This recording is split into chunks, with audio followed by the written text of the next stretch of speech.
Para pendengar yang kami hormati, selamat berjumpa kembali dengan RBM, Reform Broadcasting Ministry, dari Sekolah Tinggi Teologi Reform Indonesia, yang ada di Kemang Utara di Jakarta Selatan. Jadi kita masih di dalam topik yang sudah kita bicarakan beberapa kali, yaitu cinta. Cukupkah itu? Ini suatu pertanyaan oleh karena banyak orang berpikir jikalau mereka saling mencintai, ya mereka bisa dengan sendiri menikah dan berbahagia. Dan mereka itu seringkali salah mengerti dengan apa yang mereka pikir sebagai cinta. Oleh karena banyak orang yang berpikir bahwa mereka mencintai, padahal yang mereka itu mengerti dengan apa yang mereka sendiri katakan, sebetulnya cuma satu aspek aja dari cinta. Barangkali eros, barangkali passion. Yaitu apa? Aku mencintai oleh karena dia cantik. Atau dia itu kaya. Nah, oleh karena dia itu orang yang menarik. Nah, ini sebetulnya unsur dari cinta yang penting sekali. Tetapi tidak cukup, saudara. Jadi ada banyak orang dari kecil lahir dibesarkan dalam keluarga yang tidak pernah sebetulnya melatih akan hal unsur-unsur aspek lain dari cinta seperti yang kita pernah bicarakan, gitu ya. Seperti misalnya intimasi dan sebagainya. Sehingga dia tidak terlatih, tidak mengerti sebetulnya bahwa hubungan antara manusia itu merupakan hubungan antara dua pribadi di dalam keutuhannya. Sehingga ada perasaan, ya kan? Ada orientasi, ada pikiran yang berbeda-beda yang kemudian itu mereka menemukan bahwa pikirannya, ya kan?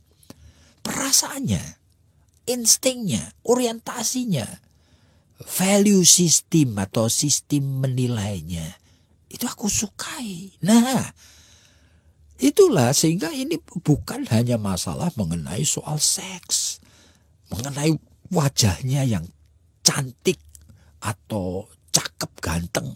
Nah, ini bukan hanya masalah fisik, masalah materi. Nah, jikalau ada orang yang berpikir bahwa saya mencintai oleh karena pandangan pertama, nah itu berbahaya sekali, saudara. Meskipun itu harus ada dalam arti orang yang mencintai ya harus ada ketertarikan dong. Dan biasanya itu ada unsur-unsur tertentu yang membuat dia tertarik. Yang tertariknya biasanya karena apa yang dipandang oleh mata itu menarik dan menyenangkan. Mengagumkan dan menggairahkan. Nah itulah. Barangkali dia itu wajahnya cantik, barangkali rambutnya bagus sekali, barangkali itu tubuhnya itu indah, barangkali itu posturnya itu sangat sekali ideal. Nah, dan caranya berjalan luar biasa. Nah itulah. Jadi boleh saja, tapi kita perlu waspada. Jadi cinta tidak bisa dibangun dengan satu komponen saja. Nah, kita akan bicarakan sekarang mengenai realita bahwa sebagian besar dari orang itu seringkali pada masa mereka itu mulai saling mendekat. Memang biasanya unsur cinta pandangan yang pertama dan diteruskan itu tuh tetap dipertahankan. Dan biasanya untuk mempertahankan itulah itu orang seringkali itu seolah-olah dia itu kemudian itu menghidupkan aspek cinta yang lain. Sehingga oleh karena saya ingin supaya tetap dekat dengan orang yang saya cintai. Yang dia punya uang banyak. Dia anak orang kaya. Ya saya ramah. Saya kalau diajak omong, saya akan mencoba menyenangkan. Saya kalau diajak untuk berdiskusi atau diajak ke jalan ke sana kemari, saya akan kooperatif. Saya akan enak menjadi teman untuk jalan sana jalan sini. Ya kan? Oleh karena saya tahu keluarganya itu sebetulnya itu sangat menilai akan sopan santun. Nah, sehingga saya selalu sopan santunnya saya jaga. Tapi belum tentu orang. Dan barangkali selama pacaran 1 tahun, 2 tahun, dia sabar sekali. Dia suka sekali ngalah. Tapi yang utama, dia sebetulnya sedang menjaga. Jangan sampai apa yang dia inginkan ini, yaitu orang yang kaya raya ini, nanti terlepas dari tangannya. Jadi ada manusia itu seperti itu, saudara. Jadi bisa menghadirkan akan aspek komponen-komponen yang lain dari cinta. Tapi sebetulnya komponen-komponen itu tidak secara alami. Itu dia miliki. Dia sebetulnya tidak miliki itu. Tapi manusia itu bisa berpura-pura memiliki itu. Oleh karena manusia selalu bisa memainkan suatu sandiwara. Ya, suatu peran-peran yang baru. Nah, sehingga perlu sekali saudara-saudara waspada bahwa di dalam interaksi saudara dengan pacar atau teman, saudara akan lihat memakai sesuatu prinsip yang namanya konsistensi. Itu artinya apa? Apakah tingkah lakunya yang baik itu memang konsisten. Berarti terus-menerus dia lakukan di dalam setiap aspek yang berbeda-beda. Itu namanya konsistensi. Jadi kalau dia melakukan itu hanya 1-2 kali tetapi kemudian enggak, ya kan? Saudara baru dengar dari orang lain ternyata dia kalau marah itu seperti itu, tidak bisa mengontrol kata-katanya, mengontrol tingkah lakunya, mengontrol emosinya. Dia kalau maki-maki akan orang di pinggir jalan itu kata-katanya kotor dan sebagainya. Nah, berarti apa yang saudara pikir kenal selama ini, saudara jangan anggap mutlak benar. Oleh karena apa? Oleh karena diuji dari konsistensinya. Nah ini, makanya kita sekarang akan bicara dengan Ibu Esther. Apa yang ada di dalam pikiran Ibu pada saat kita itu melihat realitanya bahwa cinta itu manusia kadang-kadang cuma satu aspek. Dan biasanya aspek passion atau eros. Ya Pak, sebetulnya itu bagaimana sih caranya kita itu lalu kemudian bisa menguji kalau betul tadi komponen-komponen cinta itu sebetulnya semu. Atau karena dia tidak mau kehilangan, dia juga tidak mau kelihatan jelek mungkin. Sehingga dia mencoba untuk menghadirkan. Lalu bagaimana caranya kita itu bisa ngetes gitu. Bahwa ternyata dia cuma punya komponen misalnya seperti yang baru Bapak katakan. Dia cuma punya komponen passion aja. Jadi senangnya itu cuma dalam hal-hal seksual. Tetapi tidak di dalam komitmen. Dia pada saat yang sama misalnya itu juga masih berhubungan dengan pacarnya yang lama misalnya. Nah bagaimana kita itu lalu sebagai orang tua, kita itu lalu kemudian bisa memilah, kita lalu kemudian bisa memberikan ujian begitu. Apakah betul? Sebetulnya memberikan ujian itu kan secara langsung kita itu membuat plan untuk menguji. Tapi ini sebetulnya melalui sesuatu pergaulan. Nah, dalam jangka waktu yang cukup. Nah, manusia sebetulnya itu akan kentara. Apakah dia konsisten seperti dugaan kita atau tidak? Oleh karena apa?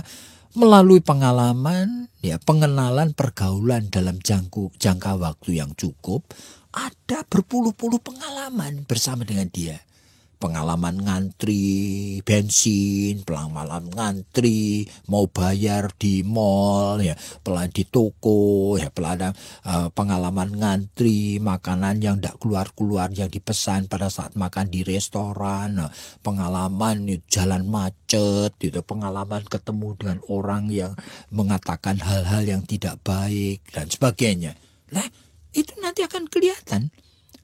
Jadi melalui berbagai pengalaman, sebetulnya menghadirkan ujian untuk mengetes orang tersebut memang konsisten seperti apa yang saya duga. Jadi kalau begitu Pak, sebetulnya prinsipnya gampang begitu ya. Bahwa kita itu dalam memasuki pernikahan, itu kita tidak boleh terlalu cepat begitu Pak. Kenal misalnya 3 bulan, jarang ketemu, baru ketemu 3 kali sudah dilamar misalnya. Wah, itu terlalu nekat. Oleh karena hidup ini, kalau betul mau menikah itu artinya seumur hidup dengan orang itu. Bayangin. Jadi kalau sampai dengan orang yang bakal menyengsarakan dirimu, masa sih kita itu tetap mau mengambil komitmen menikah dengan orang? Jadi kalau begitu Pak, sebetulnya yang ideal itu tuh orang berkenalan itu sebelum kemudian itu memutuskan, oke lah saya mau pacaran, atau oke lah saya mau menikah dengan orang ini. Itu kan berarti membutuhkan waktu untuk mengenal sebelum masuk di dalam pengenalan yang lebih khusus begitu, ya Pak? Oh iya. Makanya itu saya tidak percaya kalau orang itu boleh hanya berpacaran sebentar lalu menikah. Oleh karena sangat berisiko sekali. Manusia itu sulit sekali untuk betul-betul dikenali. Nah, manusia hanya bisa dikenali melalui jangka waktu yang cukup. Nah, jangka waktu yang cukup dengan berbagai pengalaman yang berbeda-beda. Dan terutama pengalaman yang memaksa orang tersebut berada di dalam pemilihan sikap dan tingkah laku. Yang namanya pengalaman kritikal atau krisis. Misalnya seperti tadi, berada di tengah jalan yang macet. Macetnya sampai 4 jam. Coba lihat. Dia yang pegang kemudi, itu keluar apa dari mulutnya? Kelihatan apa dari sikapnya? Gitu loh. Bukan hanya gelisah, tapi nanti tahu-tahu dia tidak bisa menahan emosi, omongannya itu sudah mulai mengutuki sana sini. Waduh, baru kita tahu. Ini nanti bakalan saya akan hadapi setelah saya menikah. Itu berarti urusan-urusan yang lain, emosinya kerjanya pasti begitu. Udah. Kalau dia tidak suka, kalau dia merasa tercepit, kalau dia merasa tidak punya lagi kebebasan, kalau dia merasa dirinya tidak disenangkan, ya emosinya terus kemudian tidak bisa terkontrol lagi. Jadi kalau begitu Pak, seperti tadi Bapak mengatakan begitu ya, bahwa kalau cuma untuk jangka waktu pendek begitu ya, atau sebentar saja, sebetulnya manusia itu bisa berpura-pura. Dan kemungkinan besar dia juga cuma punya satu komponen cinta saja yang berkembang. Yang lain tidak berkembang. Nah pertanyaan saya Pak, kan anak-anak muda sekarang misalnya, itu yang berkembang itu kan sebetulnya cinta itu dalam tanda kutip yang cuma eros begitu. Sehingga kemana-mana ya terus menerus itu yang dikembangkan, itu yang dilakukan begitu. Sehingga bagi mereka itu tidak terlalu memikirkan bagaimana mengembangkan intimasi, bagaimana mengembangkan komitmen. Sehingga kalau dilihat, waduh itu kok memang jodohnya barangkali ya kemana-mana begitu, bareng-bareng terus. Lalu kemudian kemana-mana mereka selalu berdua, kelihatannya itu sangat akur. Tapi cuma akur dalam hal seksual. Nah itu bagaimana itu Pak? Kita sebagai orang tua itu lalu kemudian kita mengatakan, waduh nak, Bok jangan seperti itu. Kan mereka juga tidak suka itu Pak, anak zaman sekarang. Dan kalau toh tadi Bapak mengatakan, makanya jangan mereka itu tergesa-gesa menikah. Mereka butuh waktu untuk saling mengenal. Tapi kalau cuma komponen ini itu yang dikembangkan, Pak, itu lalu bagaimana, Pak? Ya itu memang dilema hidup ini itu berbagai macam. Antara lain juga di dalam pergaulan seperti ini menjadi dilematik. Oleh karena apa? Oleh karena memang manusia itu sebetulnya menimbang untung ruginya. Nah di dalam menimbang itu dia itu banyak ruginya, tetapi tetap ada dua hal keuntungan dan dia tuh berani untuk rugi banyak. Seperti misalnya saya jumpai di dalam klien-klien tertentu itu, bahwa ternyata itu meskipun suaminya itu terus berzina, gitu, meskipun suaminya itu abusive, kalau ngomong itu melukai luar biasa, dan bahkan pada saat marah itu mukulin dia, tapi tetap dia rela. Dalam arti tidak mau dia bercerai, ngusulin cerai pun tidak. Oleh karena apa? Bagi dia itu tetap menjadi istrinya orang. Ya, status itu yang terutama dan terpenting. Sehingga dari mulut ya dia mengatakan ya demi anak-anak. Padahal saya melihat sebetulnya dengan anak-anak pun dia tidak dekat. Tapi Pak, kalau kita itu mundur sebentar begitu. Kalau ini tuh dalam masa pacaran, kenapa kok juga mereka itu sulit untuk putus begitu? Ya itu sebetulnya setiap orang punya reasonnya tersendiri. Nah seperti tadi, biasanya itu ada pertimbangan-pertimbangan yang rasional, tetapi juga banyak yang tidak rasional. Misalnya yang tidak rasional itu adalah oleh karena saya ini sudah berhubungan seks dengan dia. Nah, lalu ya harus jadi. Padahal tahu dalam begitu. Arti itu tidak rasional oleh karena tahu si suami ini juga, waduh dia main pelacur, dia bahkan tidak mencintai, dia mengucapkan berkali-kali, hanya memanfaatkan saja. Tapi aku tidak bisa tidak harus dengan dia. Itu tidak rasional. Jadi kalau begitu Pak, sebagai orang tua, apakah kita itu juga harus memberikan kepada anak itu modal untuk mempertimbangkan 1, 2, 3 begitu? Apa ada toh Pak seperti itu? Seharusnya orang tua itu bisa menjadi orang tua yang bisa memberikan nasihat kepada anak-anaknya. Nah nasihat itu harus ada prinsip kebenarannya.